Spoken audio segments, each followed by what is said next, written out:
বান্ধবী যখন নিজে লিপস্টিক পরে। বেশি লিপস্টিক নষ্ট করা যাবে না, একটু কাছিয়ে কাছিয়ে রেখে দিই যাতে অল্প করে ব্যবহার করতে পারি। এবার ঠোঁটের নিচে একটু ডট ডট দিয়ে নিই, ঠোঁটের উপরেও একটু ডট ডট দিয়ে নিই, ব্যাস।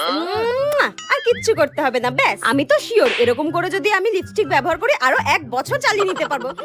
আর বান্ধবী যখন অন্য লিপস্টিক পরে। শোন না, তোর লিপস্টিকটা আমাকে একটু পরতে দিবি রে? আমি না বাড়ি থেকে লিপস্টিক পরে আসতেই ভুলে গেছি। তোর লিপস্টিকটা একটু পরতে দে না রে। ঠিক আছে পর, কিন্তু টেপি এটা না একটু অল্প করে পরিস, এটা না আমাকে ও দিয়েছে। এই নে ধর। হ্যাঁ থ্যাংক ইউ রে। বান্ধবী লিপস্টিক বলে কথা, যত পারো তত ঠোঁটে ঘষে নাও, ও তো কিচ্ছু বলবে না আমি জানি। আরে মা, এটা লিপস্টিক, তুই কি একদিনে এটা শেষ করবি নাকি? আর কিছু বললেও আমার কোনো যায় আসে না, আমি তো ঠোঁটে ভরে ভরে ঘষে নিয়েছি। তুই যদি আমার বন্ধু না হতিস না, আমি তোকে মেরেই ফেলতাম। এইভাবে থোবরায় লিপস্টিক কে ঘষে ভাই?